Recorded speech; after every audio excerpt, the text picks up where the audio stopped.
Oi pessoal, tudo bem?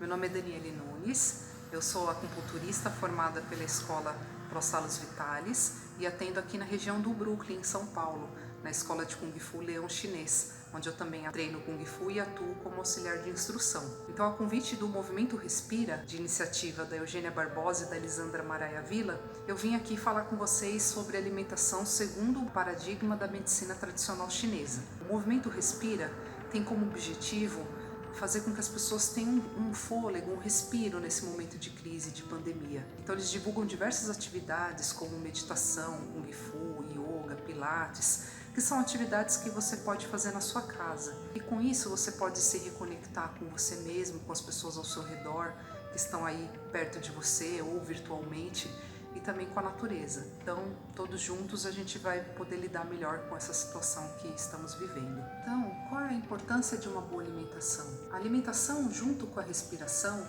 são as formas com que o corpo adquire energia e as essências que são a base material da vida. Então, uma boa alimentação ela vai fortalecer o organismo, ela vai combater mais facilmente as doenças, vai te trazer mais disposição, maior estabilidade emocional, entre outras inúmeras funções. Na medicina tradicional chinesa, na dietoterapia, a gente não vê a estrutura bioquímica dos alimentos, a gente vê o caráter energético dos alimentos. Então, ao invés de falarmos de carboidratos, proteínas, vitaminas, o caráter energético a gente pode classificar de 4 maneiras. Primeiro, quanto a natureza, o sabor, o canal em que essa energia penetra no corpo e também a direção do Qi desse alimento no corpo. Então, essas são as 4 formas com que a gente analisa cada alimento. Quando falamos então da natureza do alimento, estamos falando das seguintes características. O alimento é quente, morno, neutro, fresco ou frio. Agora, quando a gente fala de sabor, o alimento pode ser doce, salgado, azedo, amargo, picante ou insípido. Agora, quando estiver falando de canal onde a energia desse alimento penetra no corpo, eu estou falando da área de atuação, tanto nutritiva quanto terapêutica desse alimento no organismo. Temos 12 canais regulares no corpo. Então, os canais são... Temos 12 canais energéticos no corpo. A gente chama de canais regulares. Canal do pulmão, do intestino grosso, do baço, do estômago, do coração, do intestino delgado, do rim, da bexiga, canal do pericárdio, do sandial, do fígado e da vesícula biliar. Então esses são os 12 canais onde a energia do alimento penetra no corpo. E a direção do Qi, que é a direção energética, o que esse alimento provoca no corpo, são 4 movimentos básicos do Qi no corpo, ou de ascensão, de descida, de entrada no organismo ou de saída dessa energia do organismo. Esses são os movimentos básicos que um alimento também pode provocar no corpo. Então, vendo dessa forma, não dá para a gente olhar a alimentação, quando você senta para comer, como somente o objetivo de encher a barriga, aliviar a tensão ou só matar a fome. Então, tá vendo? Todas essas características dão aos alimentos funções específicas no corpo. Funções muito importantes na regulagem, na manutenção da nossa saúde física, mental, emocional, energética. Então, é importante que a gente conheça essas características dos alimentos e faça as combinações que são melhores para o nosso organismo. As indicações e as contraindicações dentro da dietoterapia chinesa dependem de um conjunto de fatores que a gente avalia no momento da consulta com o paciente. Entre elas, a estação do ano, o clima, os desequilíbrios pré-existentes no paciente, suas síndromes, intolerâncias, alergias, tudo isso compõe o nosso diagnóstico e a partir disso a gente dá a recomendação do cardápio. Só que é possível fazer recomendações gerais dentro da dietoterapia chinesa e é sobre isso que eu gostaria de falar agora. Agora, um outro ponto é que a nossa autopercepção é fundamental também. Vocês já devem ter percebido, por exemplo, que no verão não dá vontade de comer alimentos muito fortes, muito tônicos, Por exemplo, uma feijoada. Nem no inverno o corpo parece que sente vontade de comer coisas muito leves, como por exemplo uma salada. A proposta é que, unindo conhecimento e a nossa autopercepção, com as dicas que eu vou dar agora de dietoterapia, cada um de vocês possam ter mais referências na escolha dos alimentos e nas combinações a partir daquilo que funciona no seu organismo também, né? Essa é a intenção de divulgação dessas dicas. Então agora eu vou dar 8 dicas gerais sobre alimentação dentro da dietoterapia chinesa. Dica número 1. É importante que a gente faça pelo menos 3 refeições no dia. Então, dependendo da sua necessidade energética, você pode incorporar lanches leves entre elas. Segunda dica, que essas refeições principais ou os lanches, ocorram em horários regulares, ou seja, sempre no mesmo horário ao longo dos dias, porque isso ajuda a organizar o nosso relógio biológico, isso melhora o funcionamento do nosso organismo. Terceira dica, é importante que a gente jamais se alimente de modo a preencher 100% da nossa capacidade gástrica. O ideal é que a gente coma até 1/3 daquilo que o nosso estômago suporta. A quarta dica é com relação ao volume de comida. Então, o ideal é que a gente se alimente muito bem pela manhã, no café da manhã, que a gente se alimente normalmente no almoço, de forma mediana, e na janta coma pouco. Por que dessa regra? Porque isso se harmoniza com o nosso fluxo energético. Então, no nosso corpo, o nosso Qi, ele passa por canais de maior calibre energético e de circulação de sangue. Até às 11 horas da manhã, ele passa por canais mais calibrosos. A partir desse horário, ele passa por canais de calibre mais mediano. E a partir das 19 horas, o nosso corpo, a nossa energia e o nosso sangue passa por canais de menor calibre energético. Então, o ideal é que a partir das 19 horas a gente não se alimente, ou não se alimente de coisas que vão exigir uma digestão mais elaborada, né? A pequena mudança de você, por exemplo, adiantar a janta, faz com que você tenha uma qualidade melhor do sono. Então, essa é a quarta dica.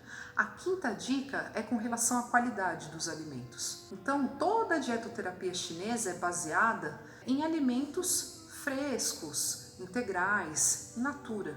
São aqueles alimentos que vêm direto da natureza. Esses alimentos são ricos em qi, em essências, e o organismo consegue aproveitá-los muito mais no nosso metabolismo, né, na nossa saúde. Agora, infelizmente, o que a gente tem fácil acesso hoje, que a gente come em grande quantidade, são alimentos com pouca ou nenhuma qualidade, né, que não dá nem para chamar de alimento, né, que a gente pode falar de substâncias comestíveis, né. Por exemplo, que são os alimentos industrializados, né, bolacha, macarrão, salgados, enfim, uma série de alimentos com alto teor de gordura, de açúcar e de conservantes que a gente tem aí disponível. Então, não é indicado esses alimentos que a gente consuma eles pelo bem da nossa saúde. Sexta dica é mastigar bem, é estar presente no momento. Quando você mastiga bem, você facilita todo o seu processo de digestão.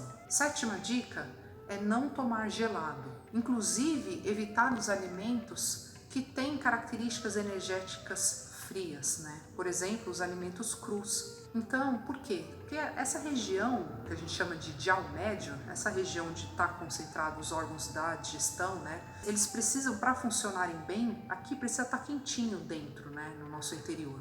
E quando a gente entra com alimentos ou frios em temperatura ou de natureza fria, a gente prejudica a digestão, a gente lesa os órgãos e as vísceras responsáveis pela digestão. A minha última dica é quanto à variedade. Então, na dietoterapia chinesa é muito importante que a gente combine os alimentos de forma que a gente tenha na nossa alimentação diária todos os sabores, todas as naturezas, alimentos que penetrem em todos os canais, que atuem em todos os canais que tem no corpo, que a gente tenha alimentos que propiciam a ascensão do Qi, a descida do Qi, a entrada do Qi, a saída do Qi, são os mecanismos básicos de direção do Qi no organismo, para que todos esses aspectos se equilibrem e garanta a nossa necessidade nutricional. Mas como ter certeza se você está se alimentando dessa forma? Aí tem que olhar para o prato. Então, um prato colorido com variedade de alimentos de verdade é uma garantia de que você vai estar consumindo todas as substâncias de que você necessita. Então, olhar para essa variedade de cores e de sabores nas refeições. Então, agora eu vou falar de uma alimentação voltada para o outono. Então, o que é o outono na medicina chinesa? O outono é a fase onde o elemento metal está em vigor no nosso organismo. Esse elemento ele tem relação com dois órgãos principais, que são o pulmão e o intestino grosso. Então esses dois órgãos na medicina chinesa, eles são responsáveis por assimilar aquilo que é útil para o organismo e liberar aquilo que é inútil para o organismo. Então, por exemplo, no pulmão, assimila o Qi do ar e descarta na expiração aquilo que não serve para o organismo. No caso da alimentação, recebe o Qi e a essência dos alimentos, e o intestino grosso vai ter a função de descartar através das fezes aquilo que também é inútil. Por outro lado, também é um momento de começo de recolhimento e de armazenamento de energia no outono, que vai ser potencializado no inverno. Então, não é um momento, por exemplo, da gente ter dietas muito restritivas, muito desintoxicantes, porque isso vai gerar desequilíbrio no corpo. Mesmo aquela regra de evitar os alimentos crus, que eu falei nas regras gerais, ainda tem que ser reforçada no outono, né? Porque é uma época onde a nossa alimentação tem que garantir que o nosso corpo fique aquecido, né? E ainda mais tanto no outono quanto no inverno. A alimentação de outono é uma alimentação que privilegia os sabores azedo e amargo, porque eles auxiliam muito o pulmão e o intestino grosso, né? O elemento metal no organismo. Também pode privilegiar o sabor doce, porque por tabela o sabor doce também tonifica o pulmão. O sabor salgado pode comer normalmente, e o sabor picante, ele é um sabor que a gente utiliza muito para lidar com doenças, sobretudo respiratórias, né, como as gripes. Agora, o que é importante a gente diferenciar no quadro clínico? É a única coisa que a gente tem que tomar cuidado. Se na gripe você está com secreções fluidas, transparentes, saindo, por exemplo, pelo nariz, você pode ingerir alimentos quentes, que sejam picantes, mas que tenham natureza quente, como por exemplo o gengibre fresco, coentro, cebola, alho, mostarda. Então são todos alimentos que têm a natureza quente e o sabor picante. Então todos eles que podem ser consumidos in natura ou na forma de xaropes vão auxiliar num processo de gripe que tem essa característica de fluidez, de secreções branquinhas, transparentes, né? Agora, se você tiver um quadro clínico onde suas secreções estejam amareladas e densas, aí não pode tomar esse tipo de alimento com o risco de agravar a situação. Aí é melhor você utilizar alimentos de sabor picante, mas de natureza fresca, como hortelã, como limão. É só importante diferenciar esses dois aspectos. Então, o sabor doce a gente encontra nas raízes, tubérculos e outros vegetais subterrâneos. Por exemplo, a batata doce, beterraba, cenoura, rabanete, são alguns exemplos. Alguns exemplos de sabor doce que favorecem o pulmão também: abóbora d'água, agrião e a selga. O sabor azedo a gente encontra em frutas como limão, laranja, morango. E o sabor amargo a gente encontra nas cascas das frutas cítricas, limão, laranja, mexerica, e nas suas sementes também. Então, cascas e sementes podem entrar na alimentação em formas de chás, por exemplo. Agora, minha última recomendação para o outono é beber água, porque tanto o pulmão quanto o intestino grosso, eles dependem de umidade para funcionarem bem. Então, essas foram as dicas de uma alimentação voltada para o outono. Agora eu quero falar com vocês a respeito de sintomas que estão muito relacionados à alimentação. Então, por exemplo, ansiedade, depressão, insônia, cãibra, digestão lenta, difícil, falta de vitalidade, de disposição, instabilidade emocional, tudo isso está muito relacionado à alimentação. Então é importante que a gente modifique os nossos hábitos para corrigir a alimentação e ver esses sintomas, se você porventura estiver percebendo em você, que eles sejam tratados dessa forma, né? Não através de outras estratégias que vão mapear o problema, né? A gente tem que ir sempre na fonte do problema, né? E a alimentação é a base da saúde, de acordo com a medicina chinesa. Também agora eu gostaria de falar de estratégias para melhorar a alimentação. A alimentação, ela expressa um conjunto de hábitos que tem muito a ver com a nossa identidade. E é sempre muito difícil mudar coisas que são tão enraizadas. Além disso, pode trazer à tona diversas questões emocionais que ficam latentes ali na nossa vida, que a gente desconta muito na alimentação. E ao alterá-la, a gente mexe nesses outros aspectos também. Para lidar com isso, a atividade física vai ser muito importante para ajudar a liberar essas tensões. E atividades de desenvolvimento interno, como tai chi, como artes marciais, como meditação, entre outras várias, né, para lidar com essa questão emocional. Também gostaria de deixar 2 sugestões de vídeos bem legais que podem ajudar bastante nesse processo. O primeiro é de um canal chamado Seja uma Pessoa Melhor. Eles fizeram uma resenha magnífica de um livro chamado O Poder do Hábito. Então, qual que é a importância? Quando a gente começa a aprender sobre os hábitos, a gente tem maior capacidade de ter mais estratégias para mudá-los também. Esse vídeo vai falar bastante sobre isso. E o segundo vídeo chama-se Como Aliviar a Ansiedade Escrevendo, Ciência e Prática, do canal Eureka, um canal excelente também do YouTube.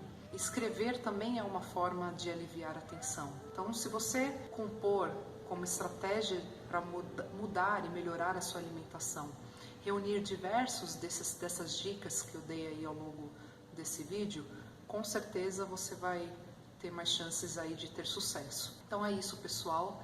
Obrigada pela sua atenção. Falei alguns pontos da dietoterapia chinesa. Ela vai muito além disso, na verdade.